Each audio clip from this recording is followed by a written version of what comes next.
And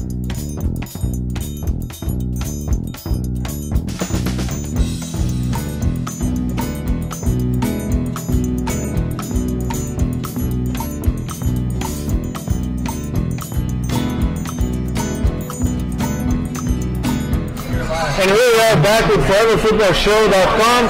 We cover groups A to D. Group C and D, very open for discussion. We'll see only next week. With that, let's move on to one of the easy groups. The first group that already rendered a qualified team. Holland was the first European team to qualify to the World Cup, and now the first country to qualify to the round of 16. Easy. Didn't even have to put an effort. Yeah, but I would have as usual. Holland does that all the time. They go to the next round and they lose. I think what's different this year is that they didn't put a show in the first round. They lose when they put a show. Actually, Bullitt was talking about that on TV, that he was happy about the team not showing all their wild cards, saving some sauce, some flavor for later. Yeah, I mean, the impressive thing, they've done this without their best player, Robin. And so he can now sit out this last game, assured that they're going through and be even more rested for... Might I add that Robin in there could have added numerous more goals, because Afrelay playing on the left in place of him has not been efficient. He missed 2 one-on-ones. Oh, yeah, when he subbed in, Japan, you know. Yeah, he was... Had that been Robin out there, those are 2 goals. And Schneider read from the same book as Fabiano and Donovan, the approach of like just trying to decapitate the keeper. That was a strong kick.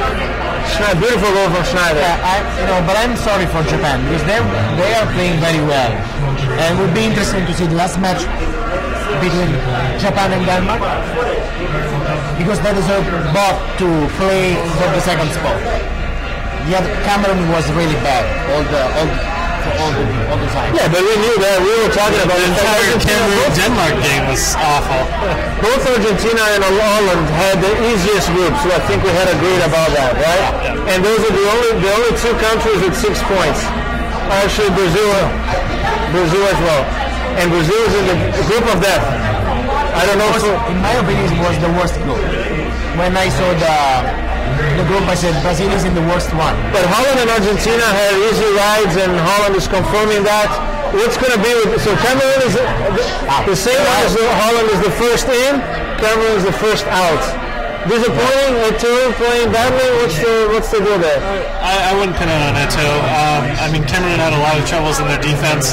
I mean, both teams, Cameroon and Denmark in this last game, looked awful defensively. It made for an exciting game to watch because there were so many chances, but then on top of that, they were awful offensively as well. So, I think people tend to remember Cameroon from the beautiful games in 86, 90. And Cameroon, as a matter of fact, hasn't been strong for a while. In the qualifying, they struggled severely, and they only qualified in the last round. So, not surprised to me. It's just Eto'o. He's a very talented player, but he has an even bigger mouth than talent. Too jealous of Drogba, too jealous of Messi, always complaining why he's not the golden boot of FIFA. I think it's all deserved. But guys, what do you think about Holland? Because next time we're going to have Holland versus Cameroon. Holland is first, Cameroon is out, and probably Holland is not going to play with the best players. I don't think that is a good idea, especially when you have to play very soon again, because you can get relaxed, and probably Holland can face Italy in the next tour. I agree with you. It will be a little bit difficult because they can be relaxed. They already got what they want. They may want to face Italy based on the performance we've seen so far.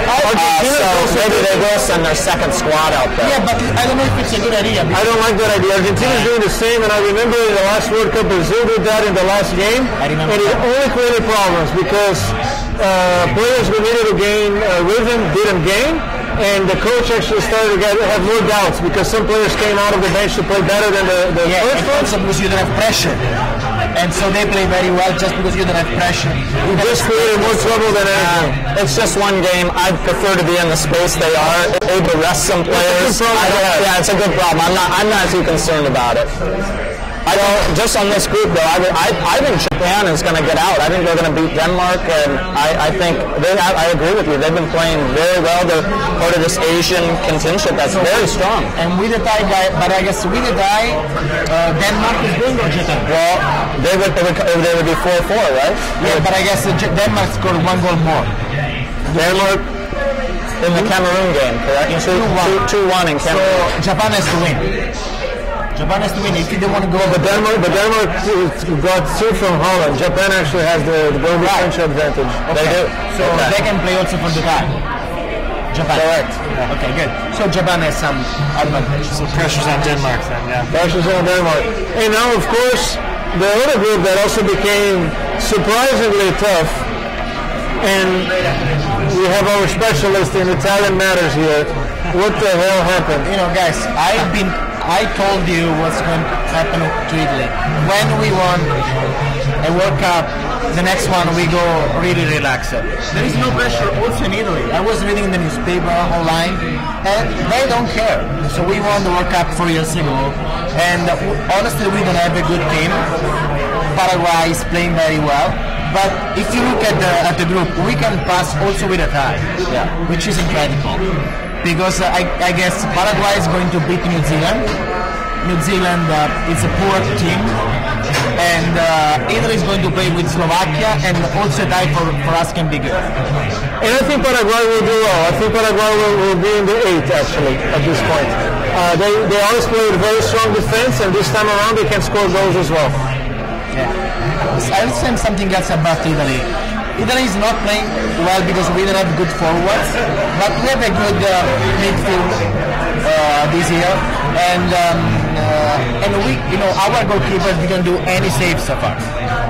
2 shot, 2 goal, which is unusual for Italy. It's totally unusual. But I guess it depends on the fact that we don't have pressure on us, and we are not a good team. I'm a little disenchanted with Cannavaro this year. Like he's had 2 kind of questionable mistakes, I suppose, and I mean, Cannavaro is always showing up for the national team, and it's kind of a shame to see him not quite stepping up to that next level this year. He won 4 years ago. It's kind of a word for him to be there. His last shot with the. So then all the critics about Italy coming with a non-renewed team, it's actually. We knew that. Showing. Yeah, we knew that. Italy, in my opinion, is lucky to have 2 points, frankly. I mean, New Zealand had chances to win that game towards the end of the game. Amazing. Yeah, but don't forget something. I'm not defending my team, but we got 2 goals in the first 10 minutes, 2 free kick from 40 meters from the goal, and the first goal today was offside, even though our penalty kick was not good. Our penalty. That is true. The penalty kick was. And we hit the post. So Italy has it's not having. It's been lack of luck as well. But the truth is that from all these weird results, I think this was the most surprising to me, because Algeria, a good day of Algeria versus a bad day of England, you can expect. A good day of Switzerland versus Spain, same thing.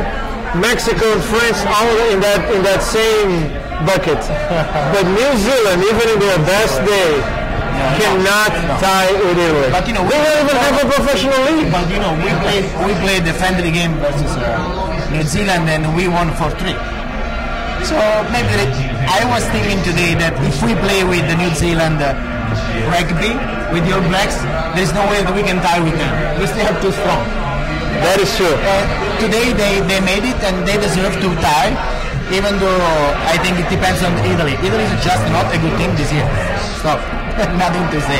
Well, the news I work with Australians, and they were very concerned about Australia's performance in the first game against Germany, and New Zealand tying their first game, and now even more so. But in any event, we'll go for a quick break, and we'll talk about the real rugby game that we saw this morning, Ivory Coast and Brazil. That was the rugby game of the World Cup. Stay with us, foreverfootballshow.com. We'll be back in a few minutes.